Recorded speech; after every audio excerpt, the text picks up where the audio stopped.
الشيطان الرجيم بسم الله الرحمن الرحيم قل أرأيتم إن أخذ الله سمعكم وأبصاركم وختم على قلوبكم من إله غير الله يأتيكم به انظر كيف نصرف الآيات ثم هم يصدفون قل أرأيتكم إن آتاكم عذاب الله بغتة أو جهرة هل يهلك إلا القوم الظالمون وما نرسل المرسلين إلا مبشرين ومنذرين فمن آمن وأصلح فلا خوف عليهم ولا هم يحزنون والذين كذبوا بآياتنا يمسهم العذاب بما كانوا يفسقون قل لا أقول لكم عندي خزائن الله ولا أعلم الغيب ولا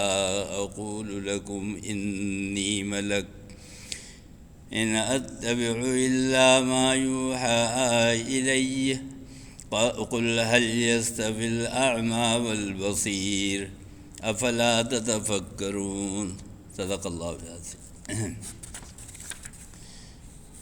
آیت نمبر 46 اور 47 اور 48 49 50 یہ 5 آیتیں ہیں جو سورۃ الانعام کی میں نے ابھی پڑھی ہیں، آپ کے سامنے تلاوت کی ہے۔ اے نبی صلی اللہ علیہ وسلم، اچھا پچھلی آیت میں کل یہ ذکر ہو رہا تھا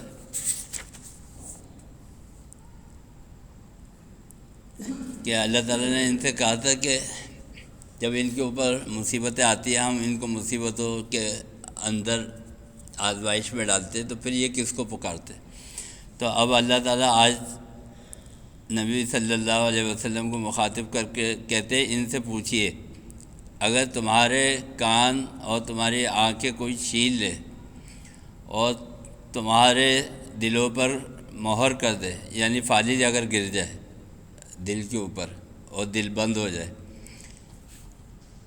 کان کی سماعت ختم ہو جائے، آنکھوں کی بینائی ختم ہو جائے اور اگر دل جو ہے وہ بند ہو جائے، فالج گر جائے، تو اللہ تعالیٰ کہتے ہیں کہ پھر کون ہے جو تمہیں یہ چیزیں واپس دلا سکتا ہے۔ حضور اکرم صلی اللہ علیہ وسلم کو مخاطب کر کے کہہ رہے ہیں کہ ذرا ان سے پوچھے تو صحیح، یہ اصل میں کیوں اس طرح سوال کر رہے ہیں اللہ تعالیٰ؟ یہ سوال اس لیے کر رہے ہیں کہ وہ جو ہے تکبر کے اندر ہے، کبر کے اندر ہے، فرعونیت ان کے اندر چھائی ہوئی ہے، تو اس تکبر کو توڑنے کے لیے اللہ تعالیٰ کہہ رہے ہیں اگر تم اتنے بڑے ہو تو ذرا یہ چیزیں واپس لا کے دکھاؤ۔ ساری دنیا کے ڈاکٹر مل کے بھی اگر گھوڑے کے جسم سے ایک بال ٹوٹ جائے یا انسان کے سر سے ایک بال ٹوٹ جائے اس کو جوڑ نہیں سکتے۔ ساری دنیا جو ہے عاجز ہے، اور یہ اللہ تعالیٰ کا کتنا بڑا کمال ہے کہ اللہ تعالیٰ نے ان سب چیزوں کو جوڑ کے رکھا ہوا۔ تو اللہ تعالیٰ کہہ رہے کہ کون ہے ایسا کوئی خدا ہے، معبود ہے جو تمہیں یہ چیزیں واپس دلا سکے؟ اور اللہ تعالیٰ کہتے ہیں کہ ہم کس طرح دلائل دے رہے ہیں، یعنی دیکھو ہم تمہیں سمجھا رہے، کس طرح ہم تمہیں سمجھا رہے، تم غور اور فکر کرو اس کے اندر۔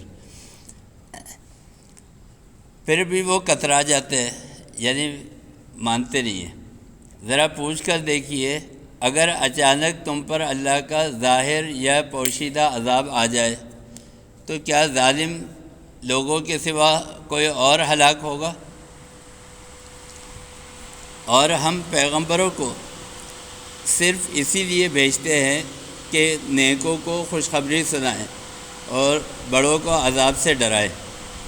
اصل میں جب اللہ تعالیٰ حجت پوری کر دیتا ہے نا، تبلیغ کے لیے نبیوں کو، انبیاء کو، اولیاء اللہ کو بھیج دیتا ہے اور وہ اپنی حجت پوری کر دیتے ہیں۔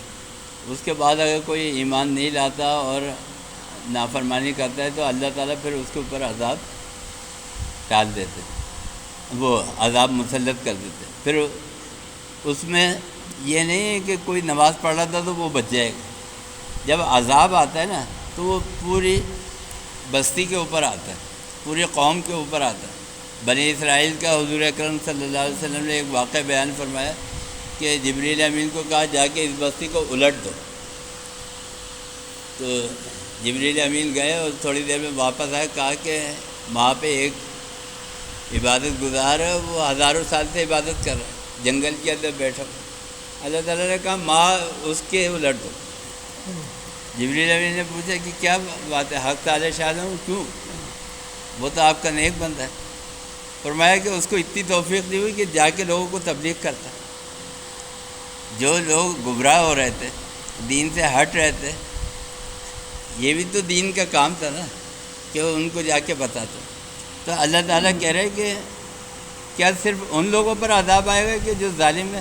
نہیں، اس کا مطلب یہ کہ سب پہ آئے گا، پھر اس کی اللہ کی پکڑ میں جو ہے نا وہ سب آ جاتے ہیں۔ ابھی کیا ہوتا ہے؟ ابھی یہ ہوتا ہے کہ ابھی جیسے ہمارے یہاں سوسائٹی میں 100 گھر ہیں، اب اگر 10 آدمی نماز پڑھ رہے باقی نہیں پڑھ رہے، یا اور جو کام ہے دین کے وہ نہیں کر رہے، تو کیا ہے؟ پھر کوئی مصیبت آئے گی، کوئی وبا آئے گی۔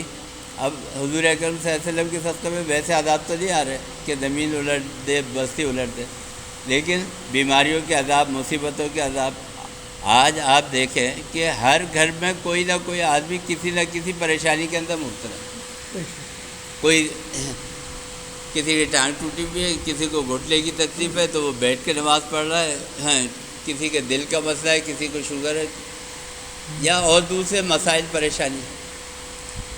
تو یہ کیا ہے؟ یہ اس وقت ہوتا ہے کہ جب ہم اپنا کام ختم کر دیتے ہیں، دوسرے کو صحیح راستے کے اوپر نہیں لاتے، دوسرے کو اچھائی کی طرف نہیں لاتے، جب ہوتا ہے۔ ہم پیغمبروں کو صرف اسی لیے بھیجتے ہیں کہ نیکوں کو، جو نیک لوگ ہیں ان کو خوشخبری سنائیں اور بروں کو عذاب سے ڈرائیں۔ اس لیے جو ایمان لے آیا اور اپنی اصلاح کر لیے اس کے لیے نہ کوئی بات ہے اور نہ کوئی افسوس ہے۔ جو لوگ ہماری آیات کو جھٹلائیں گے وہ اپنے گناہوں کی سبب سزا بھگت رہے۔ 21ویں سپارے میں اللہ تعالیٰ فرماتے ہیں ظاہر الفساد فی البر والبحر بما کسبت ایدی الناس، یہ تمہارے اوپر جو مصیبتیں آ رہی ہیں یہ تمہارے اعمال کی وجہ سے، یہ تمہارے نے اپنے ہاتھ سے کمایا ہو۔ تو اللہ تعالیٰ کہہ رہے ہیں جو لوگ نافرمانی کریں گے وہ سزا بھگتیں گے، پھر اس کی بھگت رہے۔ اے نبی صلی اللہ علیہ وسلم، آپ ان سے یہ کہہ دیجئے کہ میں یہ دعویٰ نہیں کرتا کہ میرے پاس اللہ کے خزانے ہیں یا میں عالم الغیب ہوں، اور میں تم لوگوں سے یہ بھی نہیں کہتا کہ میں فرشتہ ہوں۔ میں تو صرف ان احکام کی پابندی کرتا ہوں جو مجھ پر وحی کے ذریعے سے بھیجے جاتے ہیں۔ یعنی میرا کام جو ہے وہ تو مبلغ کا ہے نا، پہنچا دینے والا ہے۔ میں کوئی دوسری مخلوق نہیں ہوں، فرشتہ نہیں ہوں، میں کوئی جن میں سے نہیں ہوں، میرے پاس کوئی علم غیب نہیں ہے کہ میں تمہیں کل جو عذاب آنے والا ہے وہ آج بتا رہا ہوں کہ بھائی دیکھو یہ عذاب آئے گا، نہیں، بلکہ مجھے وحی کے ذریعے سے اللہ بتا رہا ہے۔ اللہ تعالیٰ دیکھیں کتنی بڑی بات یہاں پر کہہ رہے ہیں۔ یہ جو ہم لوگ کہتے ہیں نا کہ حضور اکرم صلی اللہ علیہ وسلم جو ہے وہ عالم الغیب، عالم الغیب کیسے؟